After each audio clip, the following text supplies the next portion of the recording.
Nikki Ebony, thank you for joining us again.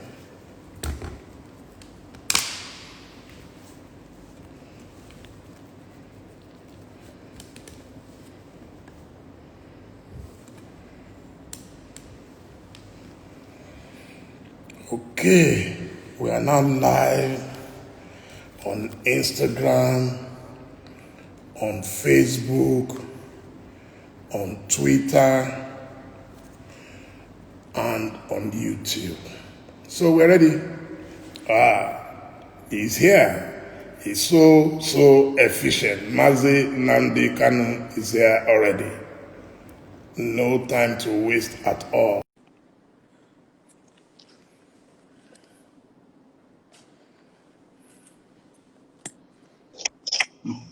Wow.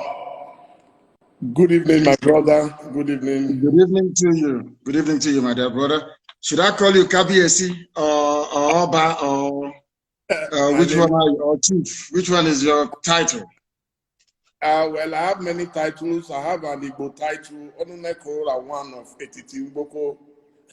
Wow, that's good. So you're a chief in my I'm a chief. Thank you. But I'm simply Dele tonight because this is a professional job. So I'm simply Dele tonight. You're a very humble man. You're a very humble man. Thank you very much. Your title, yes. Thank you so much for joining me. Well, we have our usual protocol here. And the protocol is that we allow you to introduce yourself to our viewers so that there will be no mistake about it. It's coming straight from the horse's mouth. Please feel free. Don't be in a hurry. Take all the time in the world. Instagram is very generous. That's okay. Thank you. Yeah, so please go ahead. I want you to go and proceed. Good. My name is Mazi Nnamdi Kanu.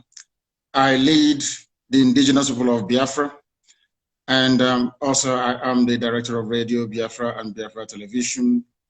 And my job and my duty is to serve the people of Biafra up until the restoration of the stolen sovereignty of Biafra land is restored, and also to an extent to also serve Nigerian youths as well. I think since the whole protest started, we have been serving them very diligently every morning and every evening. And it is something that we should be able to continue into the foreseeable future or until all the demands made by the young people are met by Asarok. Could you tell us about your background, your parentage, schools attended, and all that, please? Schools attended, my background is quite simple. My late parents, His Royal Majesty Ezekiel Kanu, and my mom as well, Lolo Meme, Ugeze, Lolo Meme Kanu. And I went to Lab Avenue Primary School, which was a model primary school in Umuahia, arguably one of the finest. And then I attended the best secondary school in the world, I believe, Fisher High School, then named Government College Umuahia, the same alma mater as Chinua Achebe, Kensira Wiwa, and Cyprian Ekwensi, and a whole host of other people who have gone on to at least make an indelible mark in our consciousness, if not in our society. And then from there, I went to University of Nigeria in Nsukka, where I spent about 2 years, and they weren't doing anything that I felt enhanced my ability to understand what I was there for. I had to travel to England, where I studied politics and economics at now London Metropolitan University. I've worked in various capacities. I'm actually the owner of Alpha Phoenix Consulting Limited in the UK, which is a consultancy firm, an economic development consultancy firm.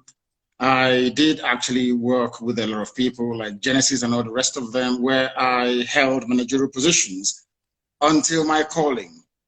And that calling is to help restore the kingdom of God on the face of this very earth. And that's what we've been doing for very many years now. Fantastic. So growing up, who were your heroes, your mentors? I think my father was number one.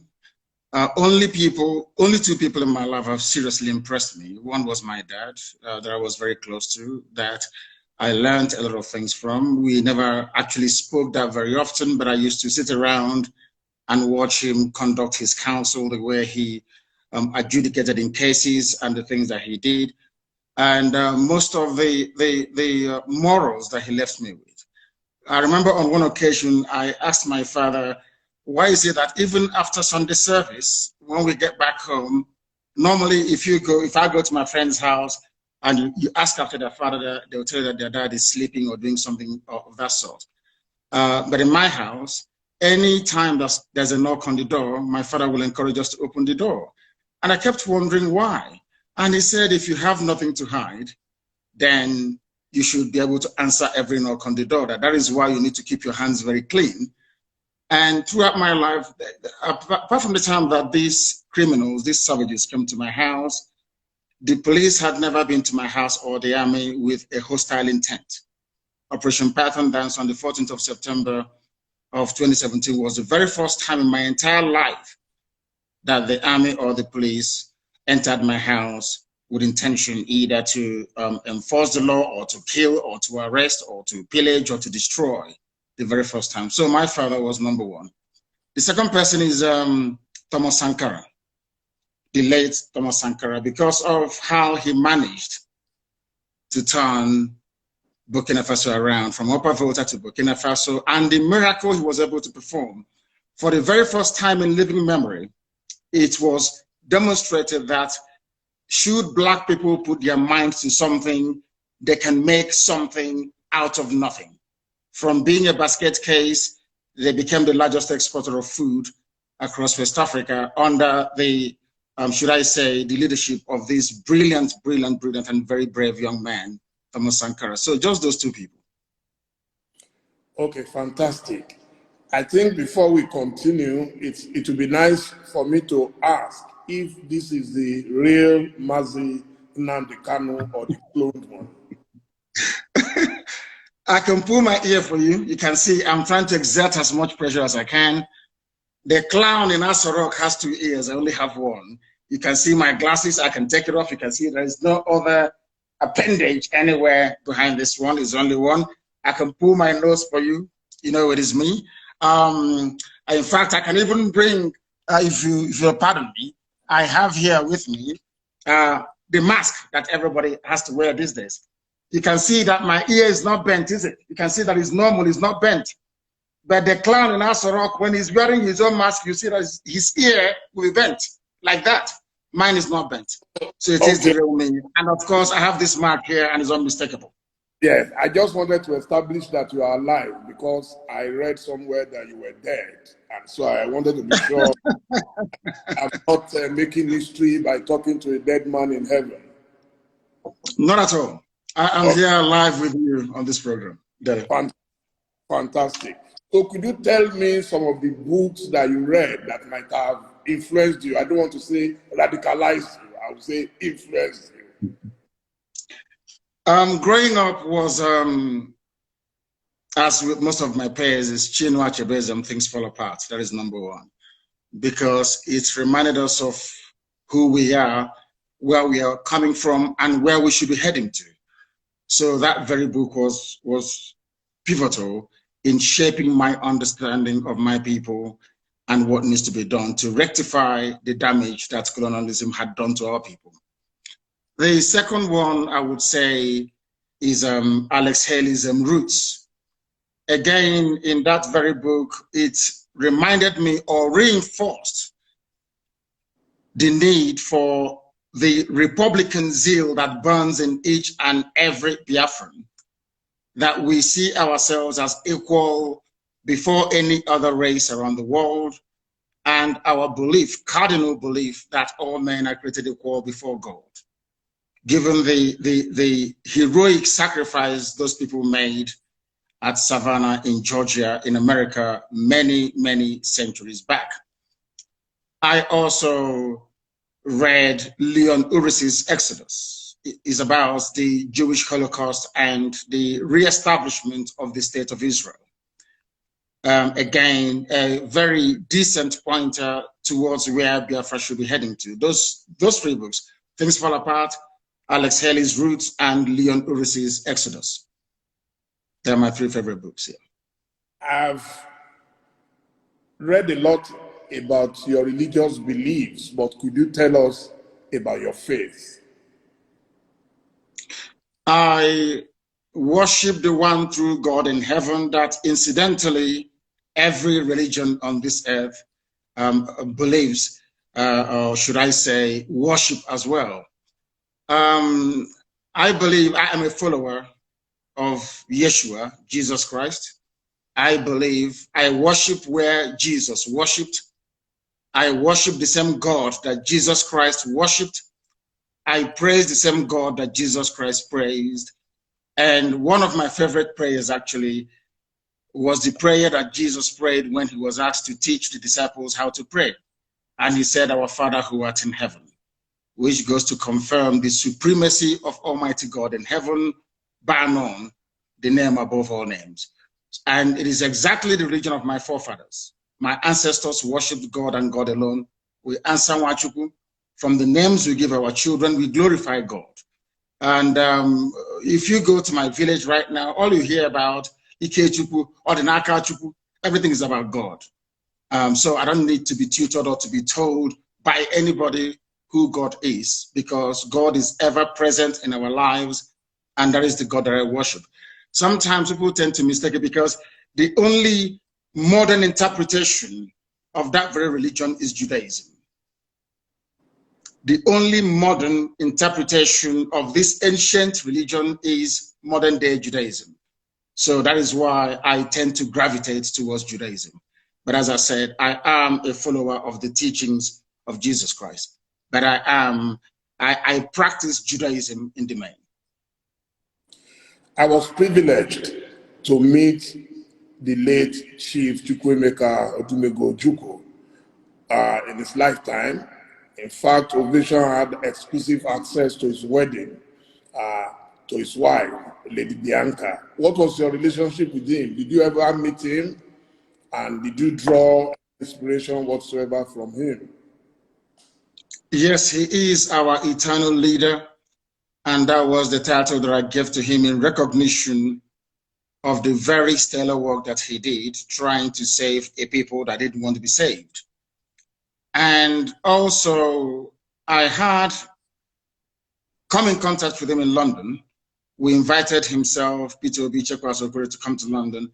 That was in the year 2002, if I'm not mistaken. And I consider it an honor that where he stayed, the hotel he stayed in London, I paid for it.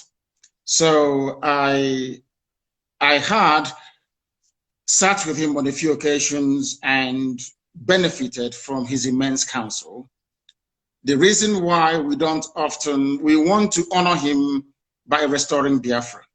And only then will the whole world know in how much esteem we actually hold him. To us, he's an icon. To us, he's our Moses. To us, he is the forebearer. To us, he is everything. And Ojukwu to us, it means a whole lot more than people can ever imagine. And the few times that I sat with him and he spoke, he said a lot of things. In fact, the role that the British played during the war, he was the one that made me to actually realize what they did and the need for us to be very careful.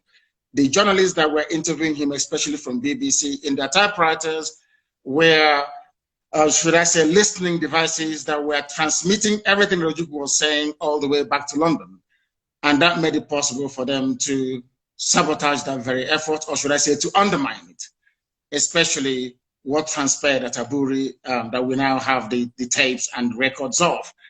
So I sat with him and I discussed with him, and it was very informative, very fruitful, and I learned a lot from him, something that will continue to guide me as we proceed on this very important and critical journey towards the restoration of Biafra. Fantastic. Now we'll get to the area of my bazookas. Now it's time to fire a few bazookas at you. Go ahead. You've been seen by many as waging a war against your country, Nigeria, by seeking a Biafran nation. What led to your decision? First of all, Nigeria is not my country. I was born a Biafran. My birth certificate reads Biafra, and no one has ever changed that. The fact that I was at some point or the other in possession of a Nigerian passport does not actually confer upon me their citizenship. I saw the Nigerian passport as a mere travel document because my birth certificate issued at the time of my birth reads Biafra. Nobody of a sane mind will condone or accept what is happening in Nigeria. I believe that genuine attempts have been made in the past to try to remedy the wreck that Nigeria is today, but there was a palpable unwillingness on the part of the powers that be to do something about it. I detest suffering and pain. I hate to see people suffer. I hate to see people in pain. The only thing that propels me, the only thing that drives me towards this very agitation is not born out of hatred for anybody, but a desire to test freedom in our time. Nigeria was not constructed by a Yoruba man. If it were, I would have perhaps accepted. Nigeria was not created by a Fulani man. If that was the case, who knows, I may accept. Nigeria was not created by a Hausa man either. It wasn't created by a Nupe man. It wasn't created by a Gwari man, never created by a Jukun man. Nigeria was not created by an Ijaw man, not created by an Ibibio man. Nigeria was created by a white man and named by a white woman. The name Nigeria means awful, bad, evil. It means nigger, which is a swear word, is a slur in America. If a white person calls a black person nigger, they might end up in jail. Then why should I answer a name that is abhorrent before God and before man? Nobody came from all these ethnic groups. They never got together to say, as from today our name should be Nigeria. A white man determined that. I cannot go to England and say to English people, I want to rename Liverpool. I want to give it another name. I'm sure they'll think I'm mentally, unstable and put me in jail. Now, the problem is this. Why should Africans accept the name Nigeria? It doesn't mean anything in Yoruba language, doesn't mean anything in Hausa language, doesn't mean anything in Igbo language, but yet we are Africans. So I see it as a relic, or should I say a vestige of racism. I see Nigeria as an abomination, not just before God, but before man as well. Those with common sense, that is the reason why I like Thomas Sankara. Thomas Sankara changed the name from Upper Volta that had no meaning to Burkina Faso. Now, I wonder why educated, very savvy and enlightened Nigerians cannot see it. You have half of Yoruba land in Benin Republic. Some are in Togo. For over 20 years, I have been a very vocal advocate of a Yoruba nation that will also encompass the Yorubas in Benin Republic and those in Togo, because they are Yoruba people. Wouldn't that be very wonderful? Why should white people come from Europe and decide that some Yorubas should be Togolese, some should be from Benin Republic, and some should be from Nigeria? You're a Yoruba man. What do you have in common with a Kanuri man? Absolutely nothing. But I can tell you, you have something in common with a Yoruba man in Togo. You have something in common with a Yoruba man in Benin Republic. Why should you see a Kanuri man as your fellow citizen in Nigeria and not a Yoruba man who lives just a stone throw from Badagry? So these are the anomalies that Africans need to sit down to address. That is why we have arrested development. That is why nothing seems to be working. Because the convergence of these diverse value systems from the core Arewa North, from the West and from the East is making it impossible for Nigeria to function as a viable state. And that is a recognition that we must, at this very point in time, be able to address as educated people. Not that I hate Nigeria. I hate the name. I despise it with a passion. If you allow me, I wouldn't exist tomorrow morning. Anybody who answers or addresses him or herself as a Nigerian is a product of neocolonialism, not something that I am prepared to accept, because Nigeria never existed until Flora Shaw gave her that name, Nigeria. Before that, you had Oduduwa. Before that, you had Biafra. Before that, you had Crown Brono Empire, and all these wonderful and weird civilizations. Now, a white man cannot come from Europe and then create an identity for me. Only God in heaven can do that. And I can give an identity to my dog. The only thing you can name are your children and your pets. They are not our fathers. They are Caucasians. We are Black Africans. They have no right being in Africa and giving us names. And that I will never, ever accept.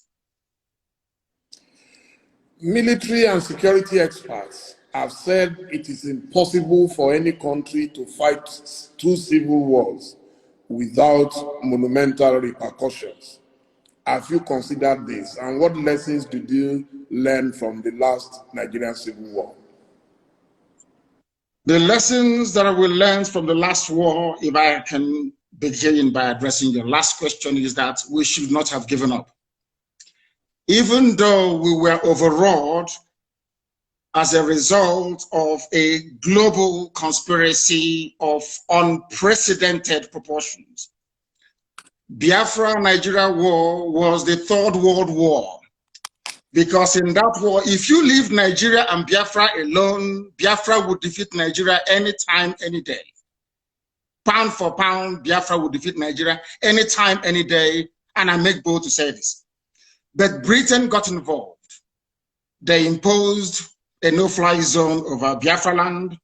They imposed air, land, and sea blockade to stop us from getting food and arms. But they went behind the back of the world to negotiate with Russia to supply arms to go on. They even brought in Egyptian pilots to fly their planes for them. Nigeria has never won any war in its history. Ordinary Boko Haram, they are begging Niger, they are begging Chad, they are begging Cameroon to help them. They've never won any war. The only thing they specialize in doing is killing civilians, as they did at Lekki Tollgate. That's what they can do. Nigeria has never fought any war. An army is meant to go out to win territories for the country that it claims is coming from. The same way that Lugard led an expeditionary force to come to create Nigeria for the crown in Britain. Nigerian soldiers have not done that before. Anywhere they go, they're humiliated and they come back. So I wouldn't actually see, I wouldn't describe what transpired between 67 to 70 as a Biafra-Nigeria war. Is Biafra versus the whole world. The United States was ambivalent. They never actually, should I say, participated as they should.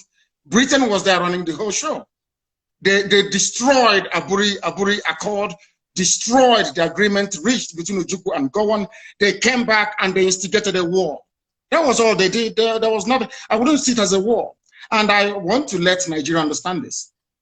There is that tendency, that what I call the Fulani Janjaweedism, there is that tendency to intimidate, that tendency to terrorize, that tendency to subdue, overraw, and then conquer people. It is not going to happen in our time. They will try, but they will fail. The more they focus their attention in the East, the more the terrorists that they themselves spread in the North will overrun them there. So I am not in any way, shape, or form either phased or overawed. They will come again because it's in their nature, and this time around they'll be roundly defeated. Well, I think with due respect to our men and women of armed forces, I believe they are well rated. I visited them in Liberia. I visited them in Sierra Leone. In Liberia, we were controlling 10 out of 15 counties. In Sierra Leone, in fact, we actually lost one of our brigadiers, and the Sierra Leoneans are eternally grateful to us, because but for the support from Nigeria, both countries, I don't know what would have happened to them. In fact, at the time, Professor Adeniji was the head of UNAMSIL in Sierra Leone. I think it would be unfair to describe us military as weak. It is possible, yes, that they got support from somewhere else. Of course, there are allies.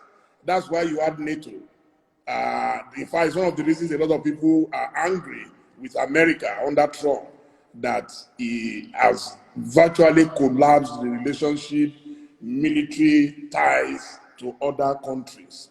So I'll leave it at that. But then I want to go to the next question. The Igbos are obviously marginalized in the political configuration of Nigeria, but they have done extremely well globally in business, in sciences, in commerce, and so on. Won't they risk a lot of these spectacular achievements if you decide to go the way you want to go? I should have thought that your question should be along the line of, had those people been in Nigeria, don't you think that Nigeria would be a better place?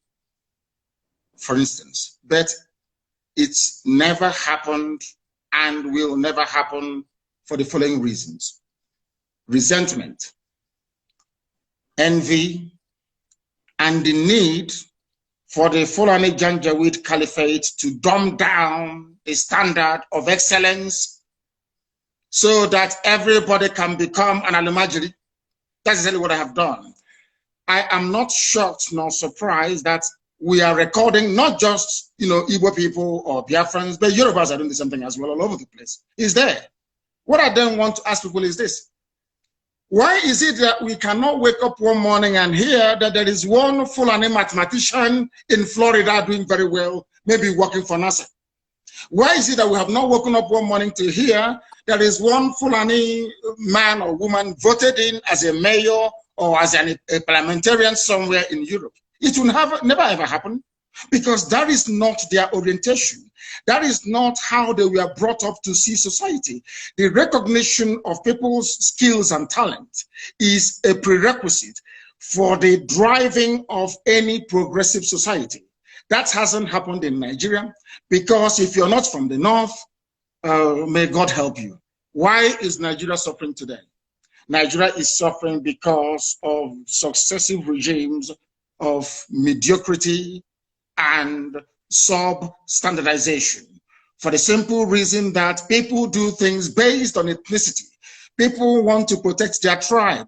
Even if they're performing very badly, they want their tribe to become preeminent. And in the process, those men and women who are skilled, who are well-read, who are well-learned, they get forgotten. And then, of course, they travel abroad, and you can see their excellence come to the fore. And that's exactly what has been happening. What we are saying is that once we have Biafra, they will all come back home. And Biafra will quite rightly become the light of Africa and Black people all over the world. Because without Biafra, Black Africa will keep floundering, and there can never be any progress. I'm sure you know that politics is a game of number. And it has been theorized that the domination you complain about of what you call the Fulani hegemony has been made possible because of the lack of unity amongst the peoples of North Central, Southeast, South-South, and Southwest. And that if they unite, they will be able to end the perpetual dominance of the so-called Northern oligarchy. Do you agree? 100%. And that was why some of us threw our weight behind our children. Some people will say, refer to me as a youth, but I'm not. I'm a very old man. I may look young, but I'm a very old man. Now, the reason why we supported our young people was because for the first time in living memory, we managed to bridge that divide, to bring everybody closer around an issue that is of importance and concern to all these people. Were you not surprised when, following what transpired on the 20th of this very month, the same people that have failed and will continue to fail, the same leadership structure, or should I say the same cozy boys club that they formed, if your father is passing on, he will hand you over to the next buffoon to groom you in this politics of mediocrity that you find in Nigeria.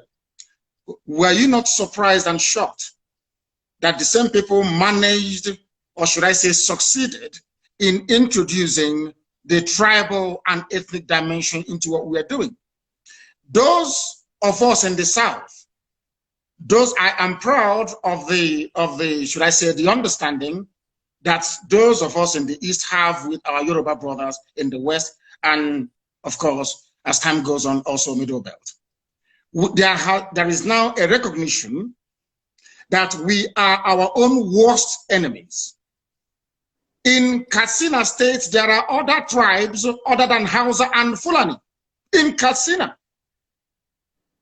In Bauchi, the same thing. All across the north. It is not a homogeneous society. The only thing that binds them together is just their language. Underneath, if you scratch the surface, you will begin to see a lot of, they have more ethnic groups in the north than you have in the south. Many more in the north than have in the south. But over the years, the Fulani oligarchy have managed to should I say, moderate their differences. And despite what is going on underneath, they have always succeeded in presenting this united front for the north. Anytime we try that in the south, they bring in what people refer to as professional gossipers. They bring in people who will always do their best to divide us, because the north understands. Any day the Igbo and the Yoruba put their differences behind them, get their acts together, for goodness sake, Nigeria will be a better place. Everybody knows that very well. So in order not to allow that to happen, they now appoint, or should I say, rig our governors into office. They go to Ohanese, they bribe a few people to go to Afani, they identify one or two people to, should I say, to groom, to do their dirty jobs for them. And what is that dirty job? You saw it in full view and in full display on the 20th. People that claim they went to school, people that claim they are senior advocates, people that claim they're enlightened, were the ones that introduced the tribal and ethnic dimension into that very successful protest. And you can see where we are today. They are rejoicing in the north. They're having fun in the north. That thing they have always done, once again, they have done it. But of course, they cannot break us. This time around, we just want to let them understand this. The unity between the Igbos and the Yorubas is deeper than End SARS protest. It is far more fundamental than they can even imagine. Now, is Biafra your only option, or you are willing to work with other so-called oppressed peoples to form a union like it is in the United Arab Emirates? Everything depends on what the people want. I am a Democrat. I am a Republican by genetic disposition. Anything the people want is what they're going to get. My dream and my mission is Biafra. Let's say during a referendum, people decide we want to be, yes, Biafra is good. We can answer Biafra within a union that comprises of Middle Belt, of Oduduwa and Biafra with a new name. Who am I to say no? I'm a Democrat. Whatever the majority decides is what I'm going to do. But as for us, we are pursuing Biafra. And I will also help the Oduduwa people to pursue the Oduduwa Republic. I will help the Middle Belt to do the same. But one thing is paramount. Should our people decide at a referendum or plebiscite to say, we want to maintain a semblance of union with Oduduwa and the Middle Belt, who am I to say no? I am a Democrat and I will go with it. But my primary concern now is the restoration of Biafra. An audio surfaced recently, I think about 2 weeks ago. It was sent to me by a family member, in which your voice, we heard your voice, directing your operatives to hit certain targets in Lagos. What led to this in a state that has really embraced the Igbo people of Southeast and South extractions? If that was your voice, do you regret the action, and are you willing to apologize for it? It is my voice, but what I said was cut and joined together to suit the very message or narrative that our detractors were, should I say, determined to peddle. If you listen to the whole broadcast that I made, you will find out that that very audio that those people, those charlatans put out there in the public domain is not exactly what I intended. But I have said this before and allow me to repeat. If by making the pronouncement that I made on that very day that I was misunderstood, or that the true intentions of what I was wishing or willing to convey was somehow misconstrued, then I apologize for it.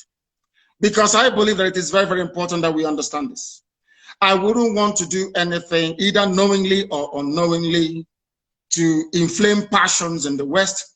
I wouldn't wish to do anything that will cause my Yoruba brothers and sisters alike to think, should I say, to become jittery about what our true intentions are. You made reference to your operatives.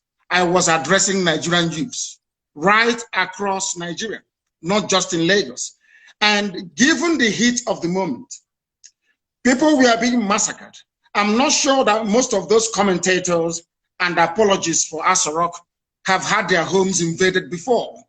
When Fela speaks, you can hear the way that Fela speaks all the time about Nigeria Army and Nigeria Police. Why? Because Fela was a witness when his house was invaded, and the mother died as a result of it. There's something happened to me.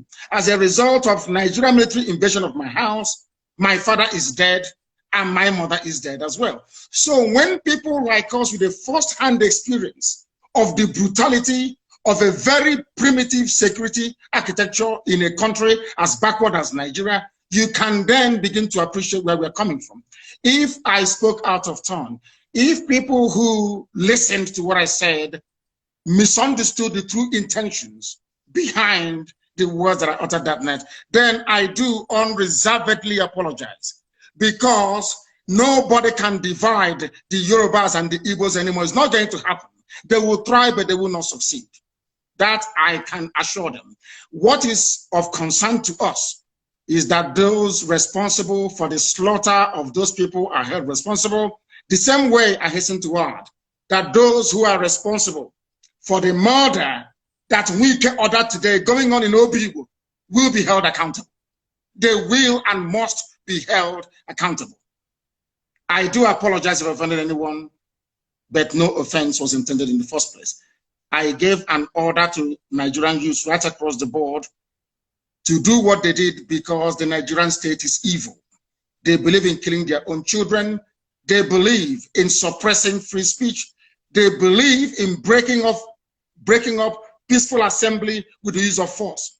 That type of nonsense must come to an end, and they must be taught a lesson, and that was exactly what we did.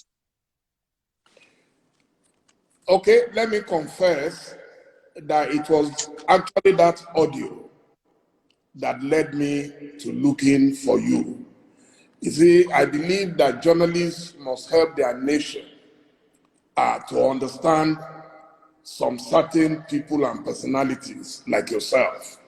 And I want to say at this stage that I'm sending my special thanks to two people. One of them I can mention publicly, the other would not want me to mention him. And the first is Femi Fanikaude, my very dear friend and brother.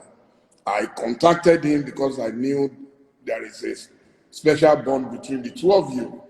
And he contacted someone else who contacted you. And I want to say thank you to both of them so they know themselves.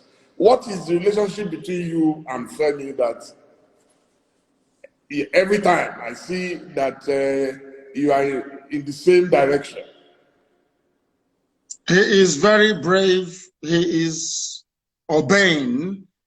He is polished and very erudite. He is a scholar and a conscientious one at that.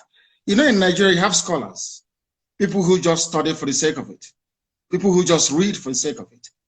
He practicalizes what he understands to be humanity. And that is why I love him, I respect him, and I call him a brother.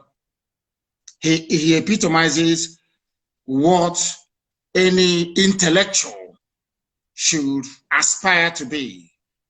You intellectualize that is very true or very good, and then you must have a human side to yourself.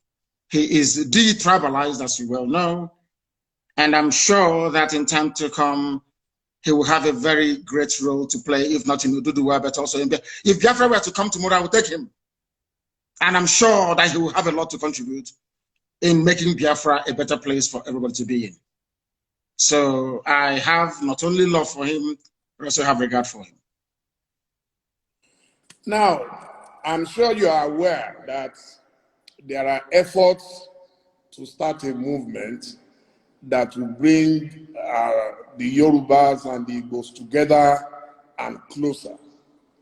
Are you willing to play a major role in that union?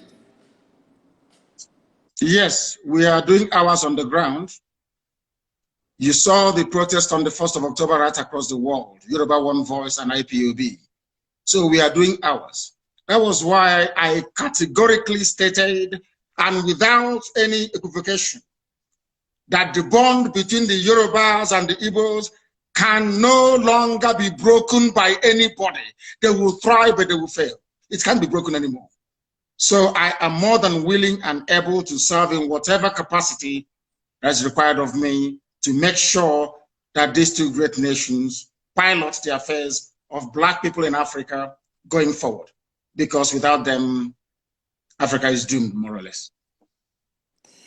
Now, I will plead with you to take the next question very softly, because as a Christian, I believe my faith teaches me to render unto Caesar the things that are Caesar's.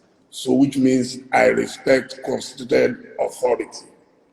My question is about your best friend, our president and commander. Now, you propounded this theory of a cloned man, and that our current president is a Sudanese man called Jibril.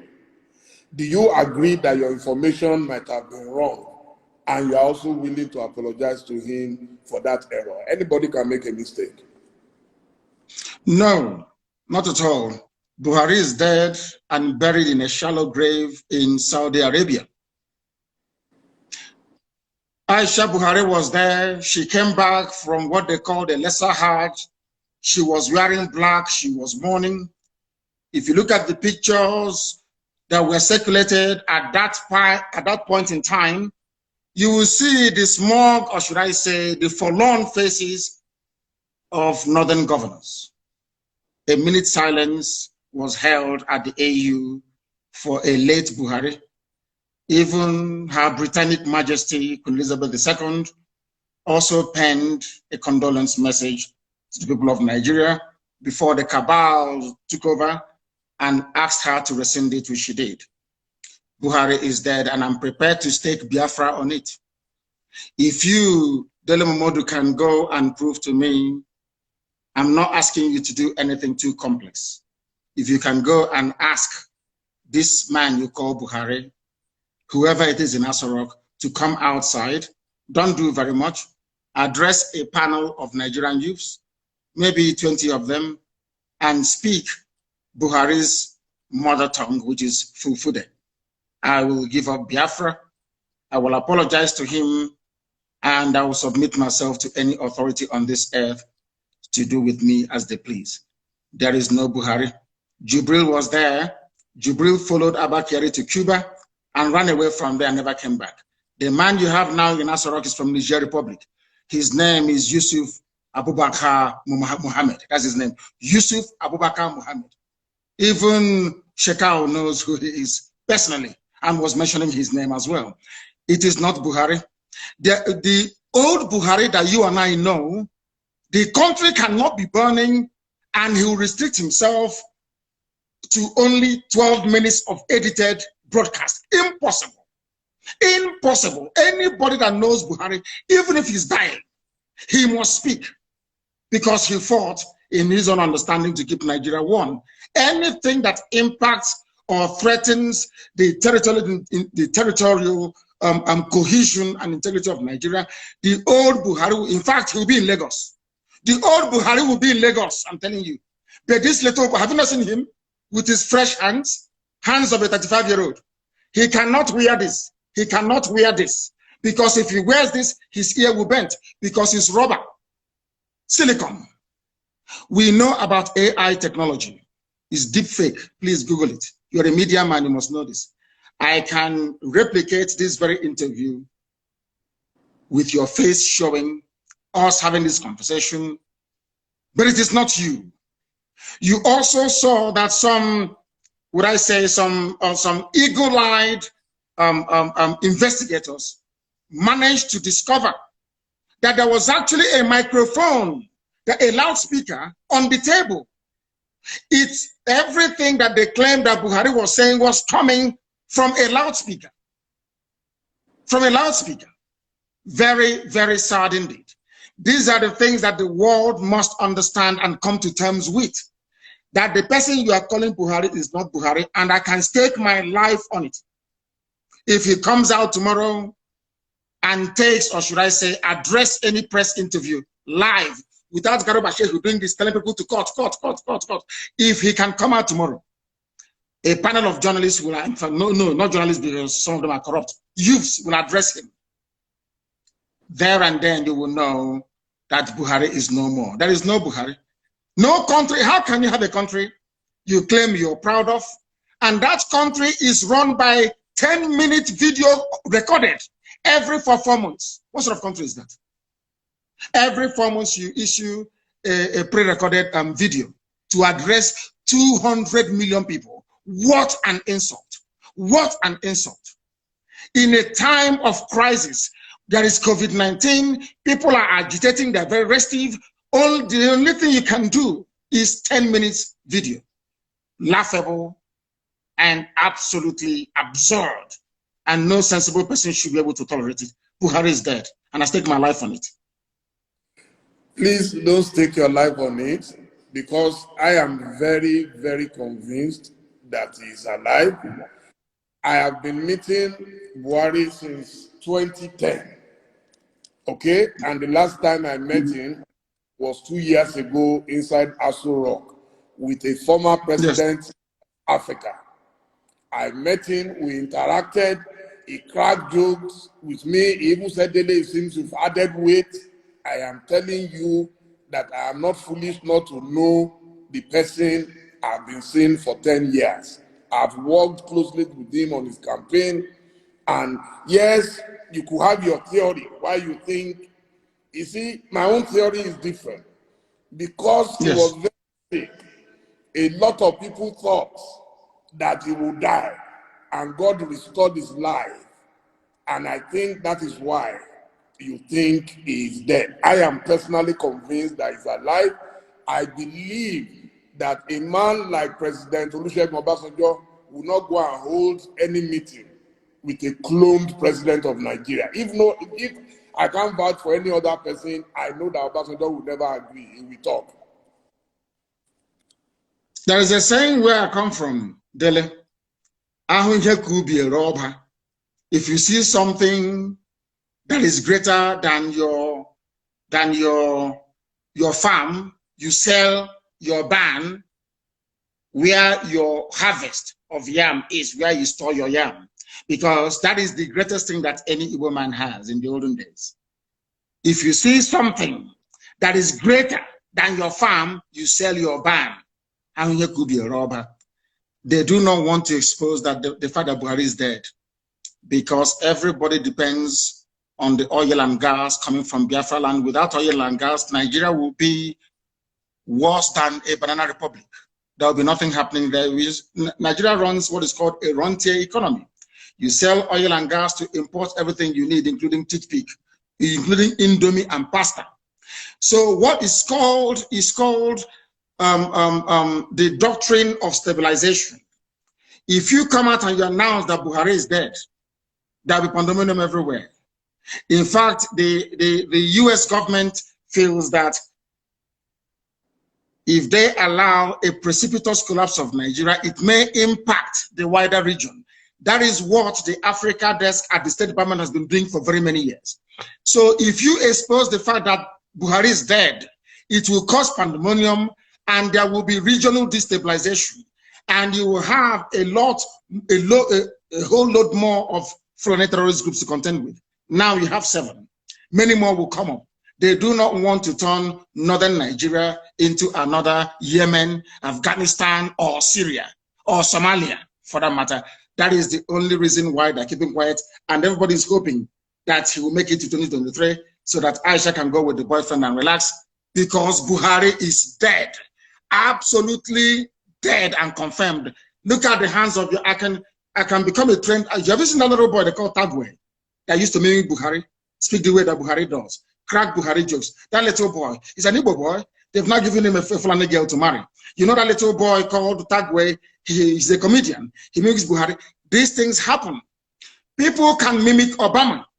People can mimic whoever they want to mimic. There are expert actors who can do all of these things. But let me make this very clear to you. It's a very simple thing. I'm not asking for a DNA test anymore. If Buhari can hold a meeting, the man you call Buhari, with Nigerian youths to ask him questions and speak his mother tongue Fufude, then I will give up. But I can assure you categorically that you are one of those that they have deceived, but they cannot deceive us. It was a well choreographed, well planned, and executed with military precision. They knew what they were doing because Britain is in charge. Britain is in charge. The same way they took charge of the NSAS protests. You were there, you were watching when British High Commissioner went to Lagos, did not see the Lagos State Governor, but saw Tinubu. Not up to 48 hours, the army came and started shooting. And now, as they say, the rest is history.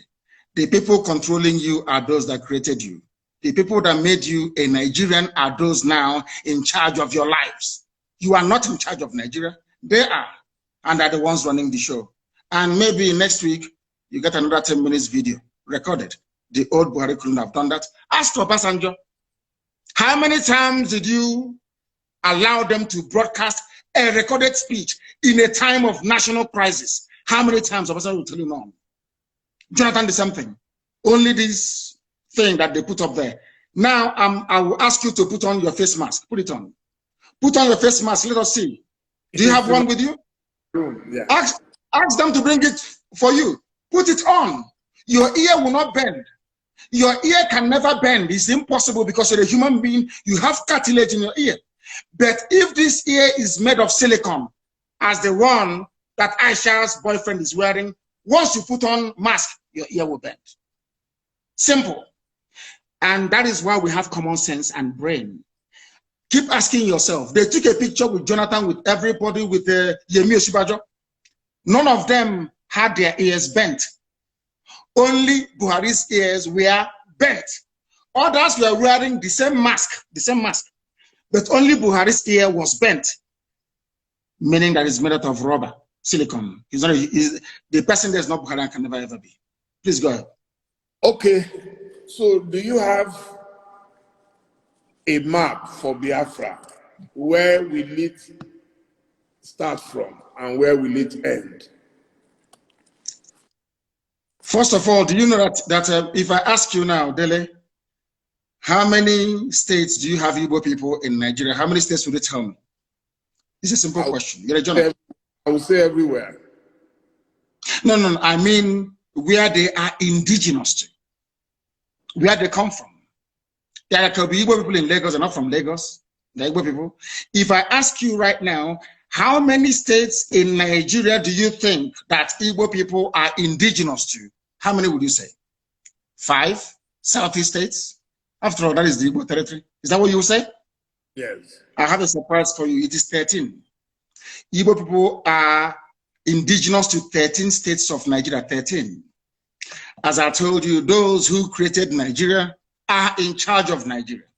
And in order to weaken, to diminish, to render irrelevant every aspiration of an Igbo man, Britain decided to advise the Janjaweed Caliphate to keep redrawing the map until we now have only 5 states. Igbo people are in 13 states. And now let me answer your question. The map of Biafra starts from wherever women tie two-piece wrapper and ends where they stop tying two-piece wrapper. In other words, Biafra land starts from Kogi in the north, in Igala land, Idoma, Igede, all the way to Ikodomigodo, Idu land, in Udo, and going down to Bakassi, after Cross River State, and to Bonny and to Opobo in the south. All these are Biafran territories because if you go there, all the women there to the 13 states.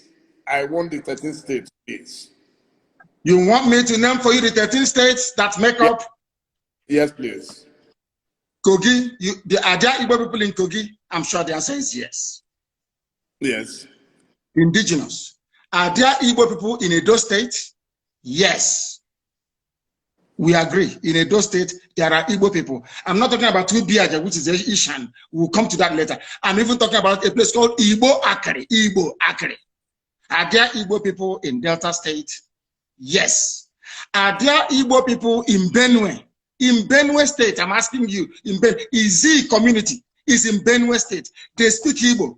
The largest market you have in Benue belong to the Igbo communities in Benue State. Are there Igbo people in Cross River? Yes. So Igbo people are in Cross River. Are Igbo people in Akwa Ibom? Yes. Itu is in Akwa Ibom. There are Igbo people. Are there Igbo people in River State? Are there Igbo people there? Of course, there are. 90% of River State is Igbo. Are there Igbo people in Bayelsa? And you'll be shocked. YES is the answer. There are Igbo-speaking people inside Bayelsa itself till tomorrow morning. The same way you have Ijaw people in Ondo. Are there Igbo people in all the 5? I've counted for you the 6 states that make up the so-called South-South. Imo, Abia, Anambra, Ebonyi.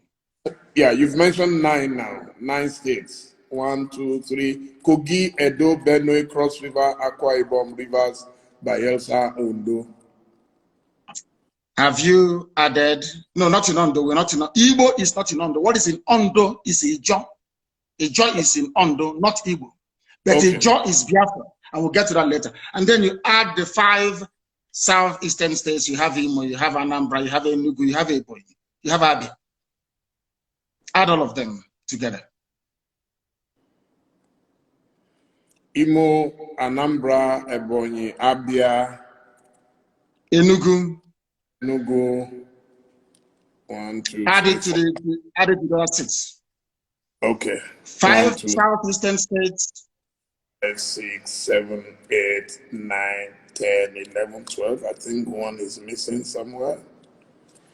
One cannot be 6 states. 6 states of the South, 5 states of the Southeast, then Kogi and Benue, and then you get 13. In all these places, you have. I'm not telling you about where they are trading, where they are doing business.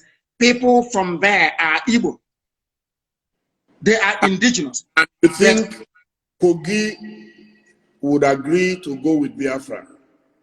No, it's about a referendum. We are asking, what we're asking for is that part of Kogi where women tie 2-piece wrapper. That's all. Your mother will tell you where you come from. If you look at your mother when she dresses up to go to church or to go to a function and she's tying 2-piece wrapper, one on top of the other, then you know you're a Biafran. And that's what they do in Kogi, in Enugu State, in Benue State, in Cross River State, all the way down. You can go all the way down to Edo State. It is there till tomorrow morning. Don't you think you are likely to hit the brick wall if you try to go expansionist, if I could put it that way? I am an Igbo man.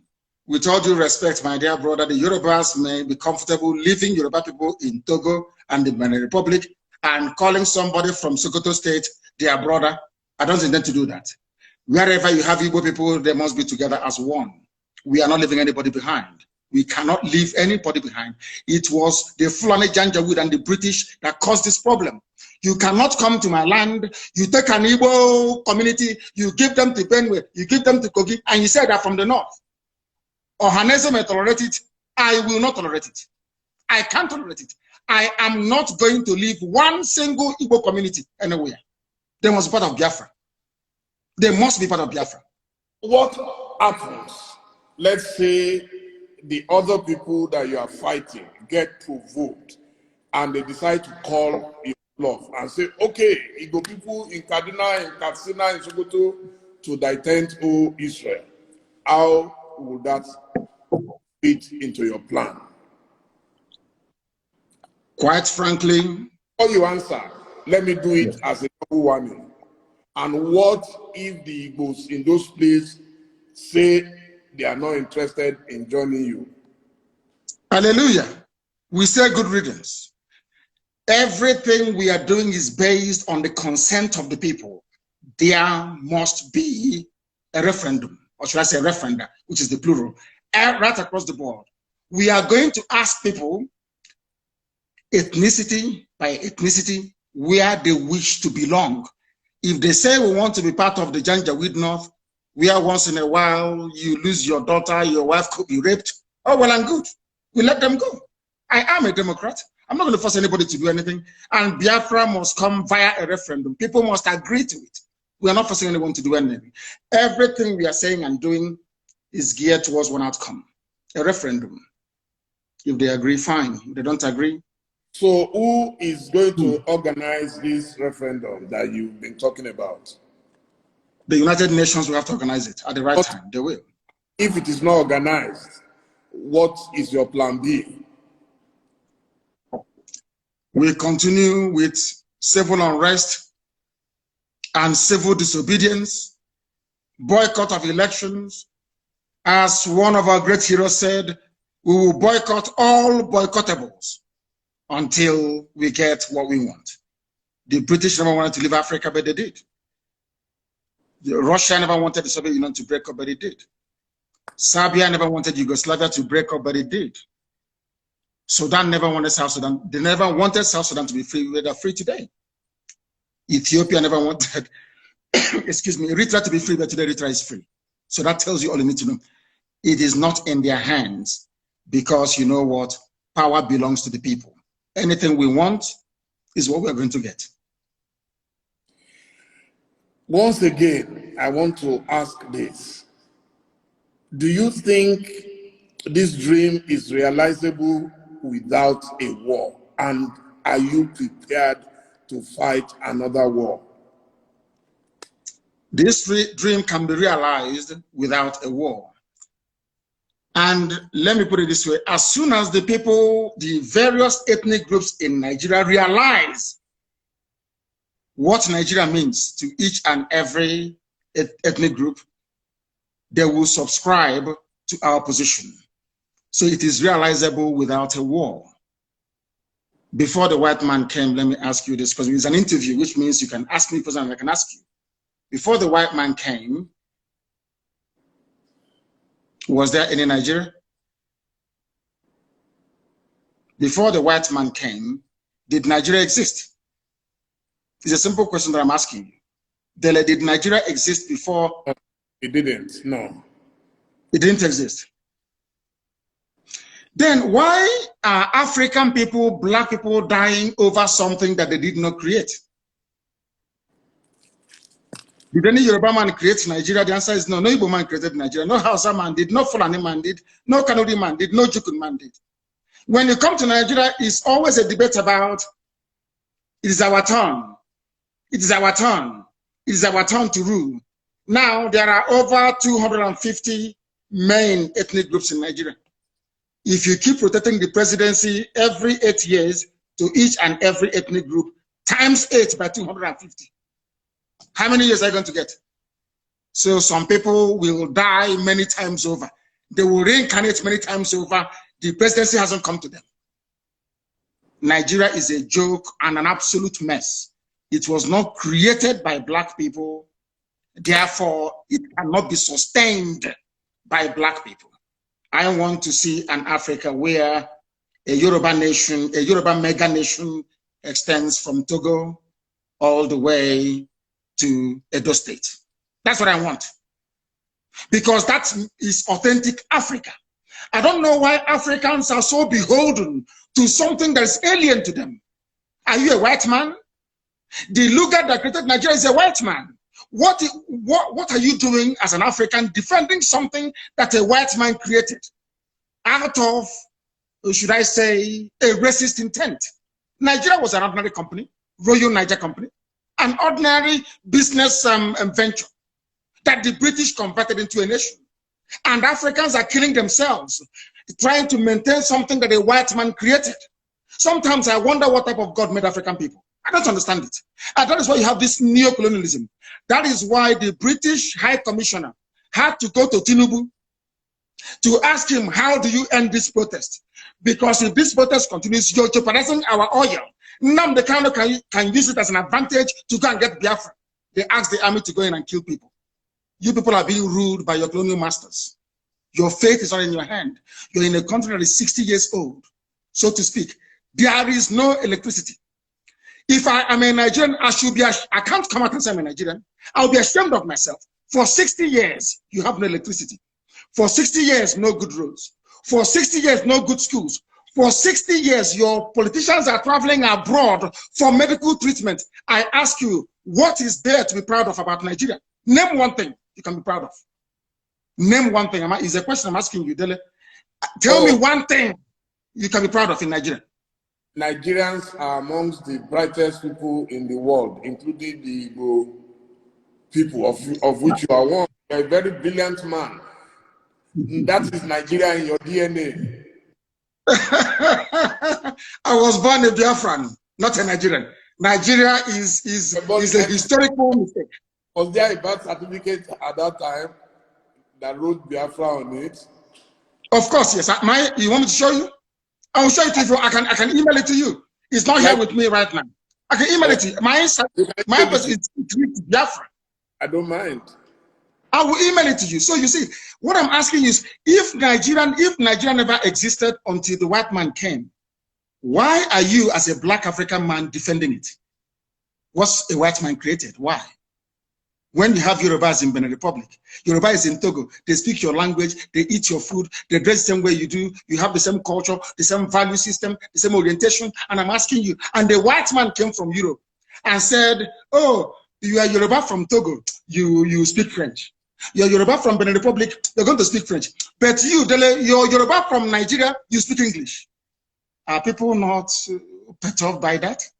That level of dehumanization, that level of subjugation. You see, the one thing that shocks me about Africa and their class of intellectuals is the fact that they are willing to swallow hook, line, and sinker anything the colonial master gives to them. And I've asked you this very question. Can you go to Europe and create a country as a black man? The answer is no. Then why must you accept what a white man is doing in Africa? Do you see why we are poor and very backwards? Do you see why Nigeria can never have 24 hours of electricity? Never, ever, ever, ever. Because the foundation is faulty. The orientation of Fulani Janja, people were protesting SARS killings in the south. Fulani people in the north were busy having fun and laughing and smiling. And you want to be in the same country with them. Your value system, your reasoning, your understanding, your orientation can never, ever be the same. Never be the same. Why did Britain leave the EU? Dele, I'm asking you, are they not Christians? Are they not Democrats? Are they not, don't they believe in free trade and voting people in and voting them out? But then, why did Britain leave the EU? Why? The same Britain that left the EU is asking me not to leave Nigeria. Nigeria that is only 100 years old. Your grandfather was not a Nigerian. Was not. So why must you throw away the history of your family, the rich history of Yoruba people? Because a white man called the place Nigeria. Why must you do that? Why? Can I go to England and name them and name them Albania and say all your history is now gone? We are doing our ancestors a disservice. And let me tell you why Black Africa cannot go forward. Some people, not you, some people accepted this nonsensical balkanization of Africa, with their useless flag independence. And your ancestors are in the grave. Your ancestors that existed before the white man was born, they are in the grave. You jettison their history and their identity. You banish it, you denigrate it, you insult them by accepting this garbage called Nigeria, and you want them to be happy with you. That is why no black African country can see development. No black, you see South Africa. When whites were running South Africa, everything was good. Now blacks took over. Look at what is happening. Because even the land of Africa itself is angry with us. We went to school for a reason. The reason why you go to school is to question certain things. And the question is this: why is it that you as an African, you're willing to kill, to die for something a white man created when they cannot do the same thing for you? You see how they are not equal to us. You see why they are always better than us. And nobody can tell me with any ounce of conviction or justification the reason why Yoruba people should be in Togo, in Benin, and in Nigeria. Why can't they be in one country, the same way that the English people are in one country in England? Or should I say in the UK? These are the things that we must ask ourselves. Okay, thank you so much. Thank you, Mazi Nnamdi Kanu. I mean, you are very passionate about your beliefs. Nobody can take that away from you. So now we get to the stage where I already jotted down some questions from members of the public. The first is that you hold a dual nationality. So they are saying you have a choice, you have an option. What about those who have nowhere to go? The reason why you are interviewing me today is because I got lucky. My parents didn't get lucky. People who were in my house did not get lucky that very day, they died. My dog also died. Jack, they killed my dog. Now, listen very carefully. People don't understand. You see, there is a level of flippancy in Africa, and should I say, we don't interrogate any concept or phenomenon with a great degree of sincerity. Why do I have a Nigerian passport? The same way that Awolowo, Chief Obafemi Awolowo, held onto a British travel document. Did that stop Awolowo from fighting for Nigeria to be independent? I'm asking you a simple question. Did that stop him? Awolowo went to Glasgow to study. A British document. Exactly. He traveled abroad. Awolowo traveled abroad to study. He read economics in Scotland, and he came back, probably even on British scholarship. The fact that Awolowo was availed of free education in England and traveled to England by ship in those days with British papers, did it stop Chief Awolowo from fighting for independence of his people? And I must say, he was a lawyer. Thank you. Sorry, I do apologize. I do apologize. He was a lawyer as well, but he also read economics. Do you know he read economics as well? He also read, he's a lawyer. I agree. Now, I'll ask that question again so you answer so that the whole world can hear. Yes, the fact that Awolowo went to England and studied, or let me say Britain and studied, United Kingdom, came back, became a lawyer and an economist. Did that stop Chief Awolowo from campaigning for independence from Britain? I don't know if you can hear me. Can you hear me?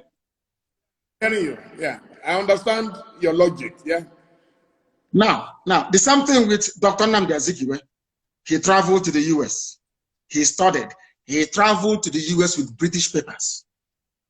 As somebody traveling from a British colony, he went to the US and he read, and he came back.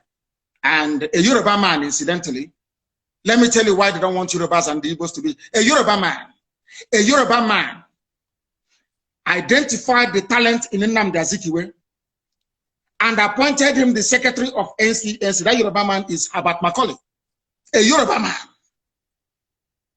And Zeke fought with the likes of Awolowo until Nigeria became free. Why didn't they say, you know, in those days they were very intelligent? Nobody said to Zik, oh, you went to England for free, you studied, you have their passport, now you're fighting and saying they should go. Because in those days, our fathers, they had brain. I'm sorry to say this generation, I don't know what's wrong with them, is a social media indomie generation. And I hope that after this evening, they will become, should I say, more enlightened as to the issues. I no longer hold dual nationality. I used to have dual nationality for convenience sake, just to travel out of Nigeria, not for anything. And my hatred for Nigeria didn't start today. I've always hated Nigeria. It's a very useless place. Only a fool can say, I am a proud Nigerian.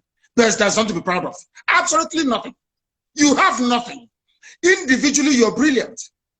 The Ngozi Okonjo-Iwealas of this world, our brother who is at Africa Development Bank, very smart and very brainy, yes, as an individual, but collectively as a group, the most useless 200 million people in the whole world. Nothing is coming out of nothing, absolutely nothing.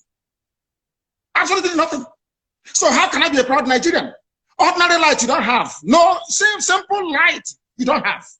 How can I be a proud Nigerian? Thank you very much. Now, your governors have virtually rejected Biafra. Those are the most senior representatives of the people. So this person is asking, how do you want to deal with that situation? How many governors do we have per state? One I think it's governor, one, isn't it? One governor per state, yes. But they and control, in a democracy, they control, no. Yes. How many, during election, how many times does the governor vote? Once. Okay. So the people will decide, not a governor. We are not Fulani Janjaweed. We don't have feudal lords in our land. We are Democrats or Republicans. You have only one vote. Only one vote. One governor, one vote. People may dissent, they're entitled to their opinion. One governor, one vote during the plebiscite or referendum. And there is nothing they can do about it. The majority says they want Biafra. So the views of a governor, of course, may be taken into consideration, but it doesn't count because they are in the minority. We are not Fulani people. Someone has asked, how are you funded? We are the largest movement on the face of this very planet Earth. IPOB, Indigenous People of Biafra, we're all over the world. And our people are very, very generous. They fund us. No politician, no millionaire, no billionaire, nobody. Ordinary people in the diaspora and people at home. They fund this well-oiled machine all over the world. That is why we are formidable. We owe it to them. We don't have any godfathers. That is why I speak the way I do. If there's anybody who can say they are funding us, come out and say it. Nobody does. Ordinary people do. Because everybody wants freedom. Someone is asking, if you say you are asking for a referendum, how come you sometimes apply force, the use of force and coercion? That is the only thing the Fulani Janja would understand. Nigeria is a rogue creation. Nigeria is where vandals and bandits abound in political office. Nigeria is not a civilized society and can never ever be. You saw the way they are behaving. You give rice to a governor to give to people, the governor will steal it and keep it. Palliative that he did not buy. The only language they understand is by breaking into those warehouses and taking what belongs to you. The criminals and the hoodlums here are the governors, not the people who are hungry. I don't know why in Africa we always want to turn the narrative upside down. So you're telling me that Fulani can come to my place and rape my mother, abduct my sister, and I'll be clapping and praying and doing hallelujah and doing prayer and fasting.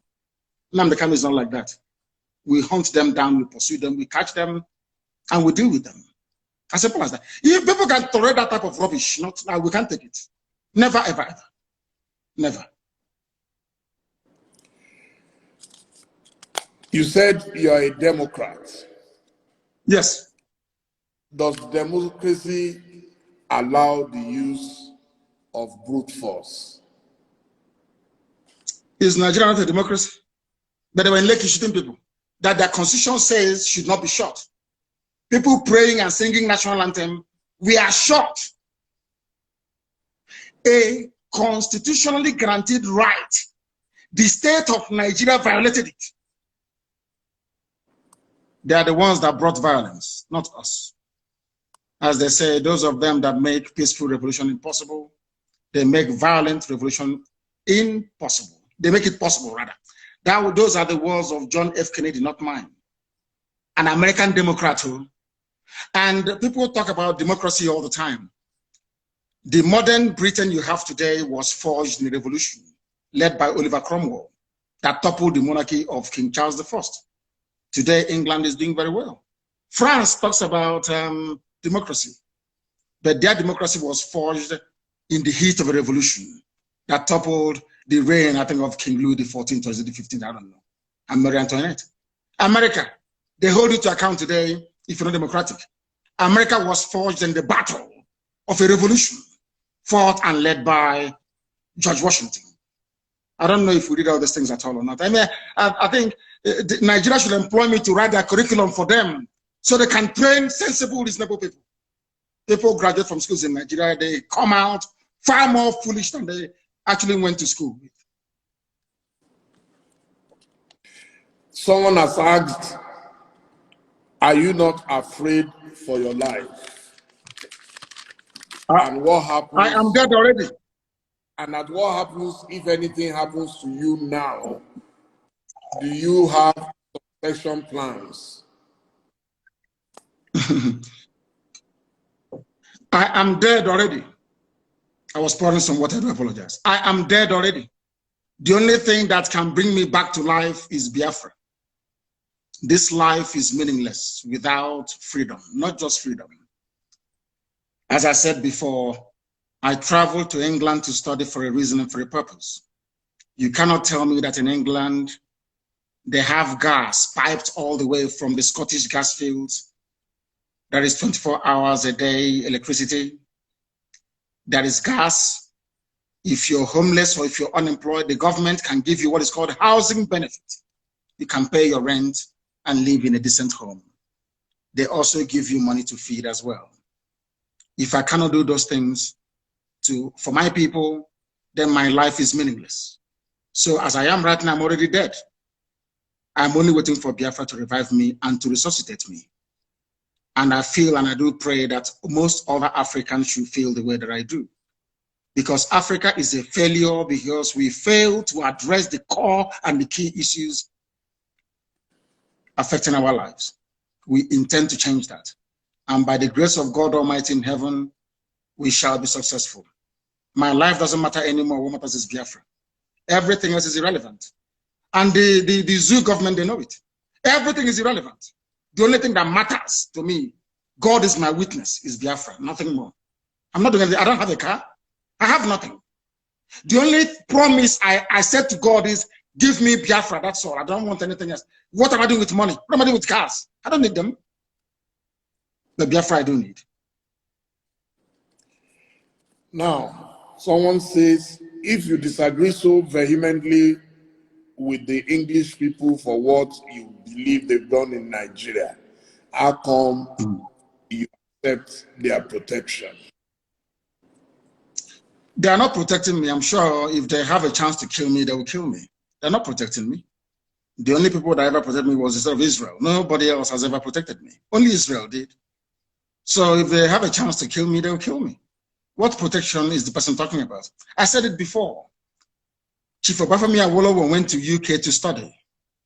Chief Obafemi Awolowo, because there's one good thing about the UK. If you study there, your eyes will open. You see how vocal and vociferous the protest in London was.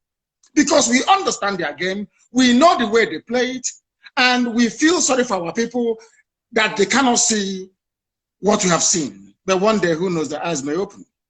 But as I keep saying, anything we do to ensure that freedom comes, not just to Biafra, to Duduwa, but to everybody, every ethnic group. I am all for it. So could you tell me a bit about your project, the Radio Biafra? Radio Biafra of the Radio Freedom under Abacha. So I know a bit about pirate radios. So that's why I'm asking. It's not a pirate radio. It's not pirate. Radio Biafra is registered in England. It's not a pirate radio. It is actually registered. It's not a pirate radio. That was the argument they were making before. And when they asked the UK to shut down Radio Biafra, UK told them we can't. It's a legitimate business. You know, it's a legitimate concern in the UK, so we can't shut it down. So it's not pirate. And we build our own transmitters. I don't know if you know that. The FM that you listen to in Lagos, if you're in Lagos right now, if you hear my voice tomorrow morning or the voice of any of the presenters tonight, we built ourselves. And I believe in encouraging ingenuity. Everything we have, we built ourselves. Because, of course, God is with us. And our mission and cause is noble. That is the history of Radio Biafra, and we keep expanding. And I do hope that before this month runs out, which is just a few days away, that Radio Biafra will be in Katsina broadcasting in Daura. Radio Biafra will be in Daura broadcasting. And they will complain, but they can't do anything about it because we are far ahead of them. What are you doing in Daura when you said Buhari is not there? So what will you be doing in Daura? No, they challenged us. Their MDC challenged us. They said they're going to buy equipment worth, is it 700 million to disrupt what we are doing? So in response, I said, I'll put a radio inside Daura and I'm going to do it. I will. There'll be FM in Daura very soon. So you cannot be jammed. Who can jam it? Who is the person who can jam it? This is the technology from Biafra and you cannot do anything about it. That is why the Catriona Lang is running helter-skelter to stop Biafra, because they know that once Biafra comes, maybe an African country can now put a man on the moon. They don't want that because they know what we can do. And I'm saying it out in the open. They should try all they can to stop us. They cannot stop us. Eventually, we're going to win. Because this is God's project, not man's project. It's God that said Biafra must come. Not man. On this note, I must say a big thank you to you for a very, very elucidating session. And I am definitely educated about you. I may disagree with you on a number of things, but a lot of people didn't want this interview to take place. I told them, I hate censorship. I was a victim of censorship. Everybody must talk. If you don't talk, nobody will know why you do the things you do. And those who disagree with you must still get to know more about you. And I must say, I am very, very grateful that you agreed to speak to me. And I hope very soon again, when we have cause to speak to you, at least now we've established this contact. And I really appreciate your agreeing to talk to me. Thank you so much, Mazi Nnamdi Kanu. Thank you, Dele. Thank you very much. Thank you very much. And thank you for having me. Thank you. Thank you. My dear viewers, it's been, I told you it will be the mother of all the interviews, and so it has been. Thank you all. We'll be uploading, and I'm sure a lot of newspapers will get some news out of this. Thank you, and good night. Thank you. Thank you very much. Thank you. Bye now. Thank you.